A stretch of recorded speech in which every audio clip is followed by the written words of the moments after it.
अली सैयद और स्वागत है आप सभी का मेरे चैनल बायोलॉजी वर्ल्ड पे।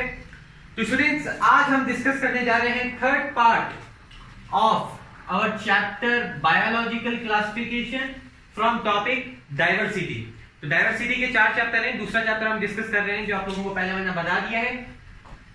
सबसे पहले एक ब्रीफ रिविजन कर लेते हैं। अब तक हमने क्या देखा?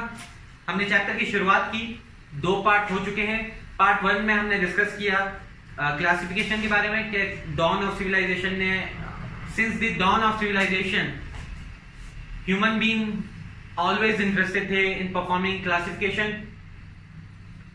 क्लासिफिकेशन में आपने फिर देखा non scientific based classification system on the basis of human use. फिर आपने फर्स्ट साइंटिफिक बेस्ड क्लासिफिकेशन देखा given by Aristotle, 2 kingdom system classification given by Linnaeus, third fourth not necessary. 2 kingdom classification system के आपने failure देखे। फिर हमने discuss किया 5 kingdom classification, जिससे पहले आप लोगों को मैंने डिस्कस किया था 5 किंगडम क्लासिफिकेशन के कैरेक्टरिस्टिक्स, है ना, on the basis of which 5 kingdom classification system have been perform. और लास्ट में आप लोगों को मैंने एक चार्ट दिया था कि 5 किंगडम कैसे है, कैसे हम लोगों को पढ़ना है। ये सारा डिस्कस करते हुए हमने पार्ट 2 स्टार्ट किया, जहां हमने पूरा किंगडम मोनेरा डिस्कस किया। मोनेरा में बैक्टीरिया को पढ़ा, बैक्टीरिया के बेसिक्स हमने पढ़े। आज के बैक्टीरिया के बारे में हमने पढ़ा। यू बैक्टीरिया को हमने 3 कैटेगरी में पढ़ा, ऑटोट्रॉप्स, हेटेरोट्रॉप्स, माइकोप्लाज्मा। ऑटोट्रॉप्स में हमने फोटो ऑटोट्रॉप्स, कीमो ऑटोट्रॉप्स को देखा। साइनोबैक्टीरिया, बीजीए के बारे में हमने पूरा पढ़ा वहां पे। और फाइनली रिप्रोडक्शन देखते हुए मोनेरा, किंगडम मोनेरा का रिप्रोडक्शन देखते हुए हमने किंगडम मोनेरा को एंड किया। ठीक, यहां तक हमने बात की। आज हम डिस्कस करने जा रहे हैं किंगडम प्रोटिस्टा के बारे में।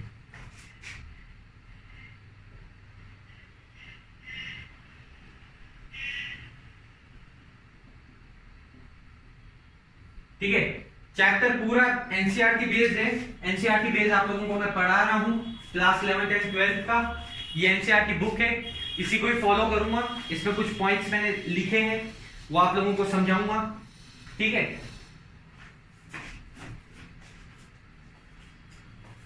सॉरी अगर बैकग्राउंड में कुछ नॉइजेस आ रहे हो, बाहर थोड़ा कंस्ट्रक्शन चल रहा है।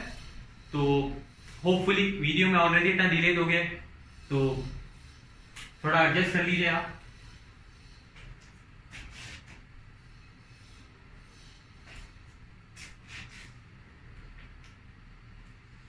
हाँ, करें शुरू। तो देखिए स्टूडेंट्स, किंगडम प्रोटिस्टा में किन ऑर्गेनिजम्स को हम प्लेस करते हैं ये देखते हैं। एनसीईआरटी में जो लाइन दी हुई है that in kingdom protista all unicellular eukaryotes are placed.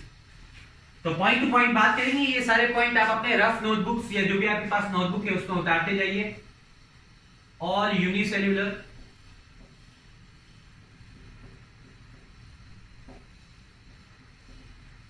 ठीक है, सारे यूनिसेल्युलर यूकैरियोट्स ऑर्गेनिज्म हम किंगडम प्रोटिस्टा में रखते हैं।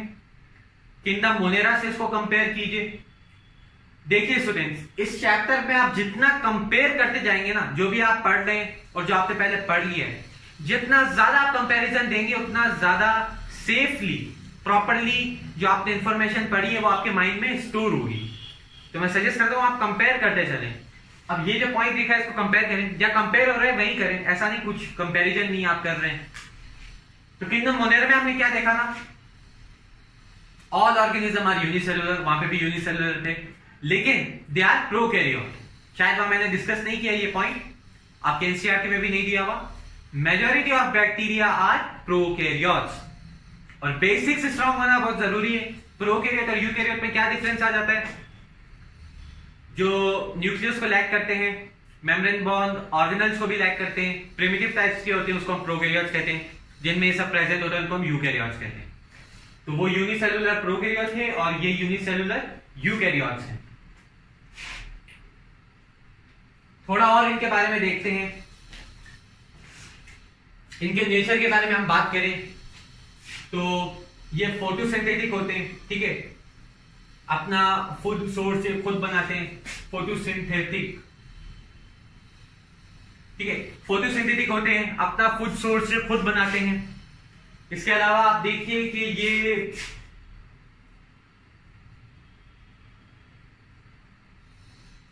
एक्वेटिक ऑर्गेनिजम्स होते हैं, ठीक है, पानी में ही पाए जाते हैं, ये लैंड पे नहीं पाए जाते, तो ये एक्वेटिक ऑर्गेनिज्म होते हैं।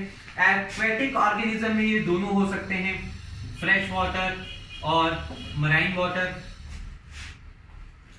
Fresh water and marine water.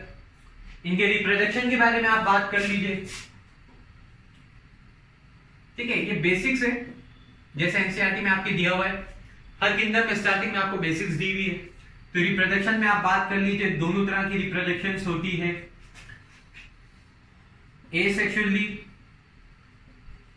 और सेक्सुअली, सही है। एसेक्सुअली ये कैसे करते हैं, through cell fusion. Sexual reproduction ये कैसे शो करते हैं, थ्रू जाइगोट फॉर्मेशन। देखिए यहां कंपैरिजन कीजिए आप फिर से एक बार, किंगडम मोनेरा में भी हमको देखने को मिला asexual and sexual reproduction. Mycoplasma में हमने डिस्कस किया माइकोप्लाज्मा के सेक्शन में हमने डिस्कस किया, वहां मैंने स्पेसिफाई किया था वो माइकोप्लाज्मा के लिए नहीं है, वो पूरे किंगडम मोनेरा के लिए है। तो क्या डिस्कस किया किंगडम मोनेरा में हमने, they reproduce by both the means, asexually and sexually. Asexually वहां था थ्रू सेल फ्यूजन, सेल जुड़ रहे हैं, दो सेल आपस में जुड़ते हैं तो उसको हम बोलते हैं सेल फ्यूजन। यहां ऑपोजिट हो रहा है, यहां क्या हो रहा है, सेल फ्यूजन, ब्रेकडाउन हो रहा है। सेक्सुअली वहां था primitive type of DNA transduction जिसको हम कहते हैं, यहां है जाइगोट फॉर्मेशन। तो कंपेयर करते चलिए, फिर भी अगर आप आलसी है नहीं कर रहे तो रफ नोटबुक की साइड में लिखिए, पढ़ते समय कंपैरिजन करते जाइए, है ना, जितना पढ़ा है उतना कंपेयर कीजिए। आप जितना कंपेयर करेंगे उतना ये टॉपिक आप पे स्ट्रांग बनेगा, उतने अच्छे से आप डाइवर्सिटी को समझेंगे। तो ये बात होगी इनके कुछ नेचर की। अब एनसीईआरटी कहती है कि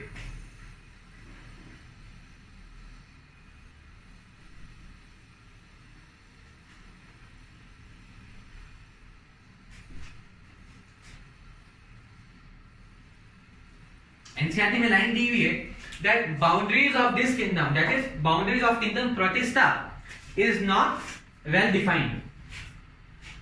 Kingdom Protista ये ग्रुप ही well defined नहीं है, बाउंड्रीज का मतलब है they are not properly defined। क्यों नहीं है देखिएगा, इसी को समझाने के लिए वहां एक और इन लोगों ने लाइन दे दी है that what may be a photosynthetic Protistian to one scientist, it may be a plant to another। क्या मतलब है, कोई एक प्रोटिस्टा या कोई एक ऑर्गेनिज्म जो प्रोटिस्ट को बिलोंग करता है ना, प्रोटिस्ट ही कहेंगे जो ऑर्गेनिज्म प्रोटिस्ट को बिलोंग करता है, तो कोई एक प्रोटिस्ट जो अपना खाना खुद बनाता है लाइट के प्रेजेंस में, तो किसी एक साइंटिस्ट को तो वो फोटोसिंथेटिक माना जाता है, यानी कोई एक साइंटिस्ट उसको फोटोसिंथेटिक ऑर्गेनिज्म मान रहा है, कोई दूसरा साइंटिस्ट उसको प्लांट कंसीडर कर रहा है, ठीक है। तो ये एनसीईआरटी में आपके मेंशन है। इसको ज्यादा अच्छे से समझाते हुए वहां एक और लाइन मेंशन की है that the organism of this kingdom is relevant to other organisms। other organism मतलब आने वाले किंगडम में, किंगडम फंगाई के ऑर्गेनिजम्स, प्लांट, एनिमल।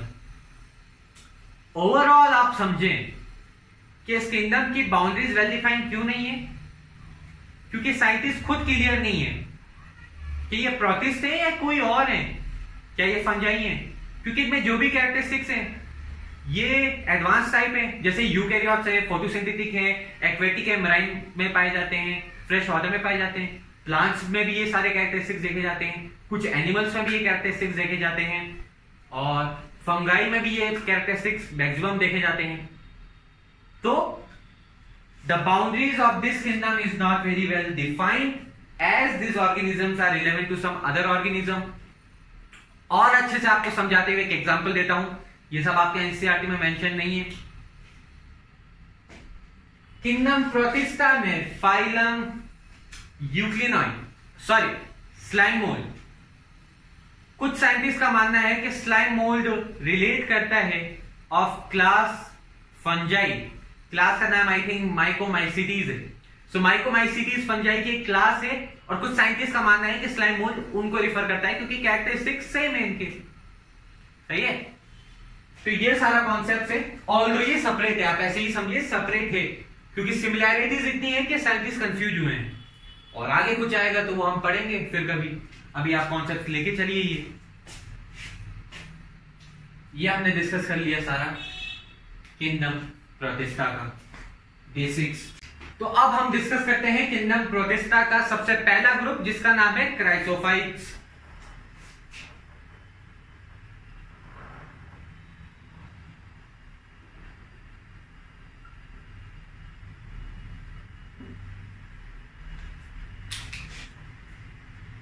तो देखिए इसमें क्या ऑर्गेनिज्म है, क्या इसकी थियोरी है। So organism such as golden algae and diatoms are included in phylum Chrysophytes। ठीक है, ये दो ऑर्गेनिज्म इसमें इंक्लूड किए जाते हैं, that is diatoms and golden algae। और गोल्डन algae को हम डेस्मिक भी कहते हैं, साइंटिफिक नेम है इसका। ऑलराइट, ये इसमें इंक्लूड करते हैं हम। इसके अलावा जो भी हम कैरेक्टरिस्टिक्स देखेंगे जिस ऑर्गेनिज्म में वो मैच करते हैं उसको हम क्राइसोफाइट्स में रखेंगे, लेकिन ये बेस्ट एग्जांपल है क्राइसोफाइट के, that is diatoms and golden algae। Proper सारे कैरेक्टरिस्टिक्स इनमें देखे जाते हैं। इसके अलावा देखिए that member of chrysophytes are aquatic, क्योंकि पहले ही आपको ये बात बता दी है किंगडम प्रोटिस्टा के मेंबर एक्वेटिक होते हैं, वो या तो मराइन वाटर हो सकते हैं या फ्रेश वाटर हो सकते हैं। लेकिन क्राइसोफाइट्स एक्वेटिक तो है लेकिन दोनों तरह का है, they are both type, marine water and fresh water. अब बेसिक्स बार बार समझाता हूं तो यहाँ पे आप एक बार फिर से बेसिक समझ लीजिए। आप जैसे प्रोकैरियोट समझाया वैसे आप यहाँ फिर से देखिए। फ्रेश वाटर, मराइन वाटर में, फ्रेश वाटर में सारे fresh water source, natural water source हम इन्वॉल्व करते हैं। आप इसको ऐसे समझिए, फ्रेश वाटर और मराइन वाटर में इतना ही डिफरेंस है दैट मराइन में सैलिनिटी, सॉल्ट का कंसंट्रेशन ज्यादा होगा और फ्रेश वाटर में कम होगा। तो फ्रेश वाटर में आप इंक्लूड कर लीजिए रिवर, पॉन्ड, ठीक है, ये स्मॉल होते हैं, इसमें सॉल्ट सैलिनिटी भी इतनी ज्यादा नहीं होती। और मराइन वाटर में आप इन्वॉल्व कर लीजिए ओशन हो गया, सी हो गया, ठीक है। ये बेसिक्स भी आपने डिस्कस कर लिए। तो ये दोनों तरह के होते हैं, एक्वेटिक ऑर्गेनिजम्स होते हैं, और दीज आर फोटोसिंथेटिक।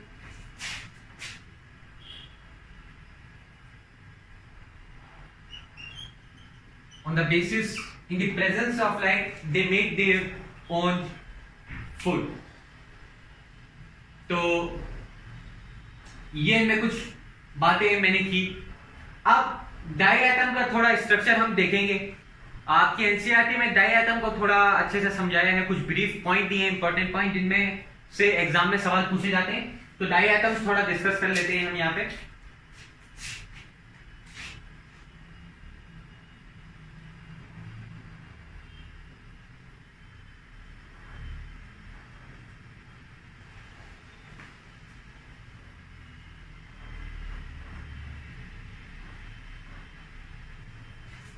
हाँ स्टूडेंट्स, तो अगर डायटम्स के स्ट्रक्चर की हम बात करें तो आपके एनसीईआरटी में मेंशन है that their body is made up of cell wall,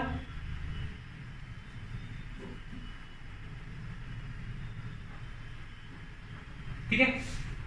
diatoms की बॉडी में सेल वॉल होती है and the cell wall overlap each other and give a resultant structure of a soap box. तो ये cell wall overlap करती है दोनों एक दूसरे को, और एक रिजल्टेंट स्ट्रक्चर हमें देती है जिसमें हम, जैसे सॉप बॉक्स जिसमें साबुन रखते हैं, साबुन का जो डब्बा होता है ना, ओवरलैप कैसे होते हैं, दो शेल्स होते हैं, दोनों को ओवरलैप कर देते हैं। तो कुछ उस तरह का स्ट्रक्चर हमें मिलता है, कुछ इस तरह का ओवरलैपिंग स्ट्रक्चर, ठीक है। दो सेल वॉल ऐसे ओवरलैप कर रही है and the cell wall is made up of silica which is SO2, ठीक है। सो इनकी सेल वॉल में डिपोजिशन होता है सिलिका का। सिलिका बहुत ही हार्ड सब्सटेंस है और ये इनडिस्ट्रक्टिबल है।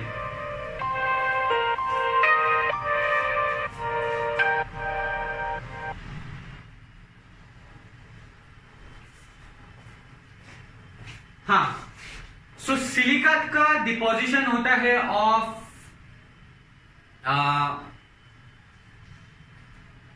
सिलिका का डिपोजिशन होता है ऑफ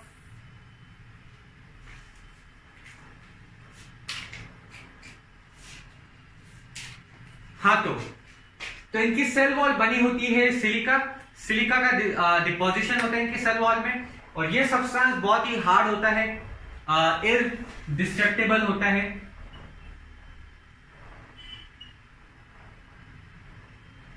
ठीक है, इरडिस्ट्रक्टेबल, टूटता नहीं है, बहुत मजबूत होता है ये। और क्योंकि ये इतना हार्ड होता है कि इसमें रस्टिंग भी नहीं होती, ये वेस्ट नहीं जाता, ये पड़ा रहता है अर्थ पे। तो आपके एनसीईआरटी में एक लाइन मेंशन है, being a hard substance, being a strong hard substance that is silica, when diatoms left this deposition in the water, an accumulation of this deposit for a billions of years is known as diatomaceous earth। ठीक है, is known as डायटोमिशियस अर्थ। क्या है इसको समझिएगा। NCERT बोल रही है कि फर्स्ट ऑफ ऑल डायटम्स में सेल वॉल होती है और वो कॉम्पोजिशन होता है उनका सिलिका का, जो टूटता नहीं है, मजबूत होता है। सो डायटम्स अपनी हैबिटाट में जब वो मर जाते हैं, अपनी हैबिटाट में वो सिलिका का डिपोजिशन करते हैं, और ये डिपोजिशन होते होते एक परत बनती है, एक लेयर बनती है, और जिसको एनसीईआरटी में बोला है these get accumulated over billion of year. ठीक है, तो billions of millions of year में जैसे जैसे डायटम्स मरते जाएंगे, एक्यूमुलेशन होता जाएगा। तो ये जो लेयर सिलिका के डिपॉजिट्स के एक्यूमुलेशन से ये जो लेयर बनी है, इस लेयर को हम बोलते हैं डायटोमिशियस अर्थ। मैं इसको लिख देता हूं, इनके एक्यूमुलेशन से जो लेयर बनी है उसको हम बोलते हैं डायटोमिशियस अर्थ। डायटोमिशियस अर्थ इनके नेम के ऊपर ही बेस्ड है, diatomaceous earth. And being gritty in nature, ये जो सब्सटेंस है ये ग्रिटी होता है इन नेचर। ग्रिटी मतलब रफ, ये रफ होता है। Being gritty in nature, this substance is used for polishing purposes and for filtering oil and other syrups। तो इसके यूजेस देख लीजिए आप, डायटोमिशियस अर्थ के आप यूजेस देख लीजिए। First of all, being gritty rough in nature, it is used for polishing surfaces of many objects, for filtration of oils and syrup।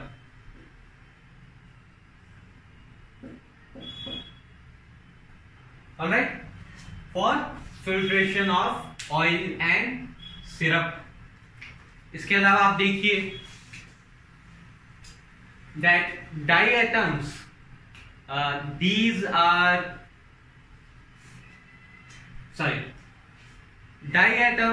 are referred as chief producers of ocean। so हम diatom को refer करते हैं chief producers of ocean. ये भी आप लिख लीजिए, एक इंपॉर्टेंट पॉइंट है इनका, ये चीफ प्रोड्यूसर्स ऑफ ओशन कहलाते हैं। बहुत फेमस है, क्वेश्चन पूछा जाता है why diatoms are referred to as chief producers of ocean. अपने एनसीईआरटी के हिसाब से आप इसको ऐसे याद रखिए।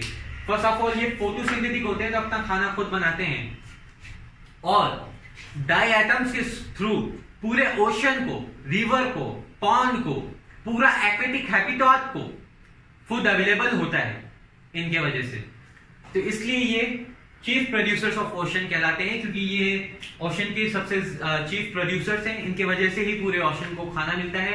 अगर इनके बात करें प्रॉपर्ली, अगर आप गूगल में देखें तो ये long chains of fatty acids बनाते हैं जो ओशन में रिक्वायर्ड होते हैं। ऑलराइट, तो ये डायटम्स जैसा एनसीईआरटी में मेंशन था, मैंने रिफर किया है। थोड़ा मैं एनसीईआरटी रिफर करता हूं, देखता हूं कुछ पॉइंट्स मिस नहीं हुए हो, क्योंकि सब पॉइंट कवर अप होना बहुत जरूरी है।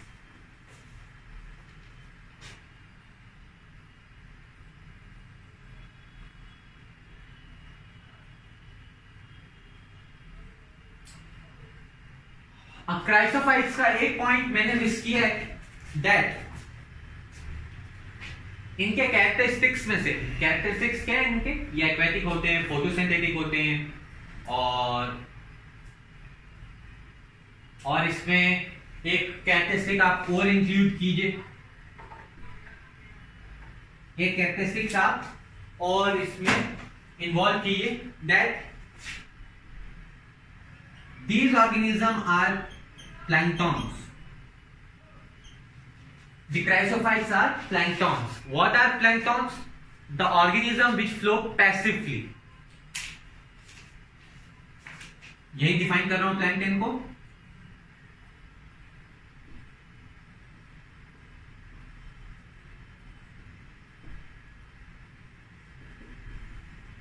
Organism which float passively. Passively का क्या मतलब है, क्या मतलब है देखिएगा. जो ऑर्गेनिज्म, क्योंकि ये माइन्यूट किस्म के हैं, स्ट्रॉन्ग नहीं होते, स्मॉल होते हैं, ये पॉइंट पे आप इन्वॉल्व कीजिए इसमें. These are microscopic. तो एक कैरेक्टर आप ये भी इन्वॉल्व कर लीजिए, that these are very small organism, they are microscopic and planktons. Since they are small, they do not have enough power to be motile.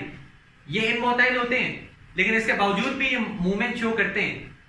कैसे? क्योंकि ये पैसिवली फ्लोट करते हैं. पैसिवली समझिएगा, जब कोई ऑर्गेनिज्म अपनी पावर से फ्लोट नहीं कर रहा, अपनी पावर से मोशन नहीं कर रहा, किसी और एक्सटर्नल एनर्जी के प्रेजेंस में वो मूवमेंट कर रहा है, सो इस फिनोमेना को हम पैसिवली मूवमेंट कहते हैं. और ये ऑर्गेनिज्म जो इस फिनोमेना को शो करते हैं, ये प्लैंकटन कहलाते हैं. ये किस एनर्जी को यूज करते हैं? जो वाटर करंट्स होती है, जो वाटर वेव्स होती है, उसके थ्रू पैसिवली उसमें बैठे रहते हैं और पानी के करंट के साथ ये बैठे रहते हैं, मूवमेंट करते रहते हैं. तो ये इनके लिए सोर्स होता है water. So these organism are microscopic, planktons, aquatic. सही है. तो ये सारा हमने डिस्कस कर लिया, क्राइसोफाइट्स के कैरेक्टरिस्टिक्स, और डायएटम्स जो हमको रिफर करना था वो भी हमने रिफर कर लिया. अब आप वीडियो पॉज करके अगर उतारना चाहें तो उतार सकते हैं. फिर हम चलते हैं अगला डायनोफ्लैजिलेट्स के ऊपर.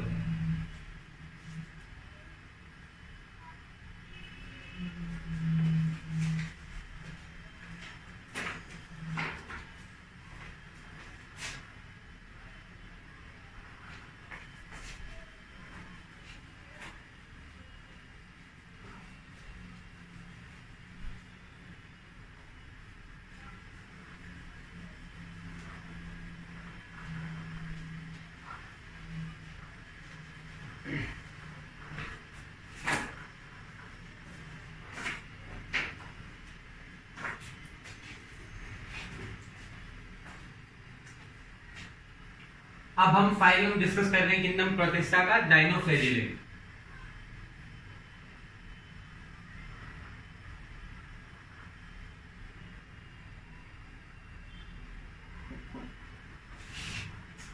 इनके कैरेक्टरिस्टिक्स आप देखिए.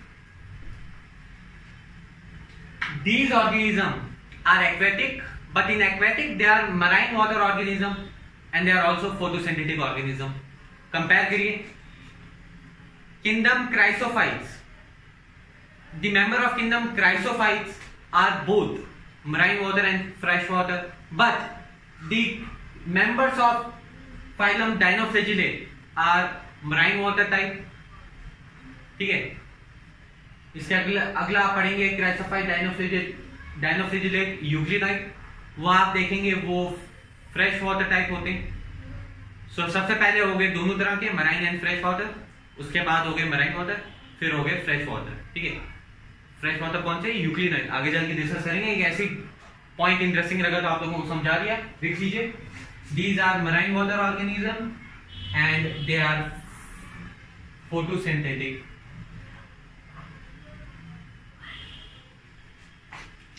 ठीक है. इनके स्ट्रक्चर के बारे में बात करें, इनके अपीयरेंस के बारे में बात करें, so dinoflagellate appear of different colours. They may be yellow, green, brown,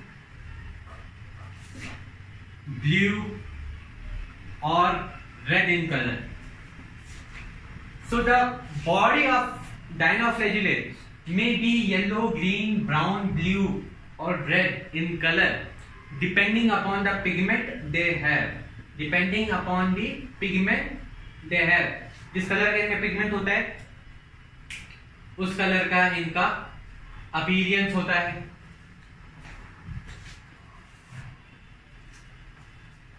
इसके बाद देखिए यहां बोला है this cell wall has stiff cellulose plate. इनकी बॉडी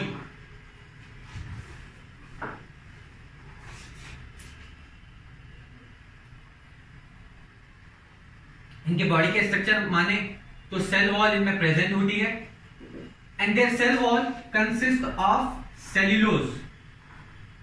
सेल्यूलोज की प्लेट होती है इनके सेल वॉल के ऊपर. आप रिफर करिए पहले से डायटम ऑफ फाइलम क्राइसोफाइट्स. उनकी सेल वॉल पे डिपोजिशन था सिलिका का, यहां डिपोजिशन है सेल्यूलोज का. कंपेयर करते रहिए. So the cell wall has stiff cellulose plate on the outer surface. इसके अलावा इसके बाद आप देखिए that the dinoflagellates, जैसा इनका नाम है फ्लैजिलेट, फ्लैजिला पाया जाता है. एक इंपॉर्टेंट कैरेक्टरिस्टिक्स है ये देखिए आप.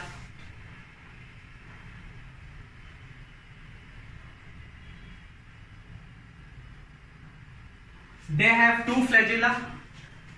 One lies longitudinally, एक longitudinally lie करता है,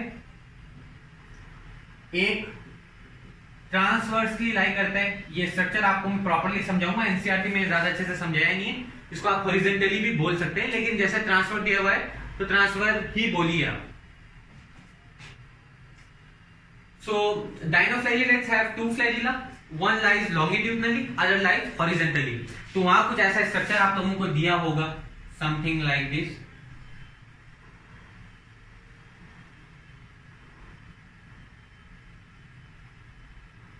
ठीक है. एक फ्लैजिला ऐसे स्ट्रेट होगा वहां पे. ये डायग्राम कुछ प्रॉपर नहीं बना. एक सेकंड.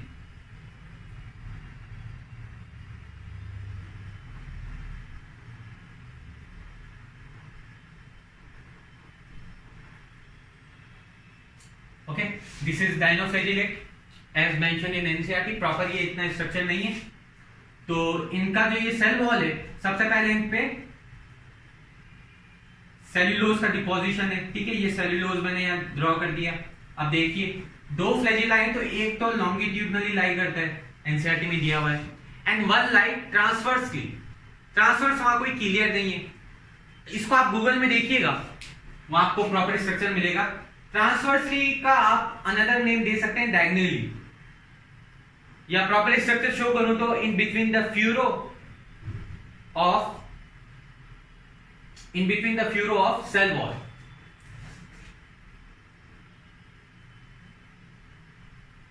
ऐसे. ठीक है, ये डायनोफ्लैजिलेट हो गया. फिर से समझिए एक बार. सेल वॉल पे हमने कहा सेल्यूलोज का डिपोजिशन है. ये सेल्यूलोज हो गया. सो वन एनसीईआरटी की लाइन में आपको पढ़ के सुनाता हूं. One flagella lies longitudinally, other flagella lies transversely between the furo which is formed by these cellulose or cellulose plate. Between the furo of the cellulose plate, ये furo हो गया यहां बीच में of cell plate, और ये transversely यहां हो गया flagella. होपफुली समझ में आया होगा आपको. तो एक फ्लैजिला लाइज करता है लॉन्गिट्यूडनली, दूसरा ट्रांसवर्सली. एक स्पेशल टाइप ऑफ डायनोफ्लैजिलेट वहां पे मेंशन है, स्पेशली नाम दिया हुआ उसका रेड डायनोफ्लैजिलेट.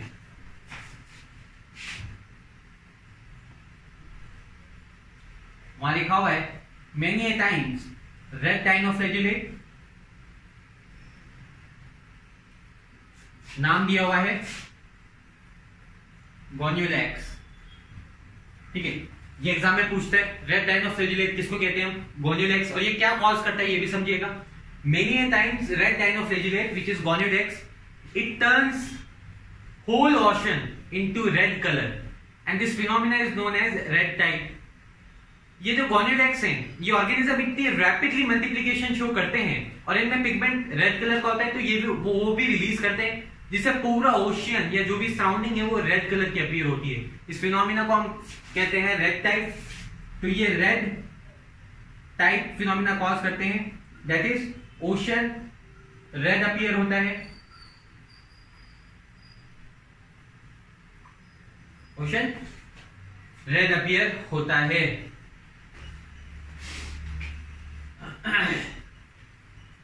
और इन्हें हम बोलते हैं रेड डाइनोफ्लैजुलेट, दैट इज गोन्यूलेट्स। और ये रैपिडली मल्टीप्लिकेशन पे जाते हैं। हम बोलते हैं that the red dinoflagellate they goes rapid multiplication, ठीक है।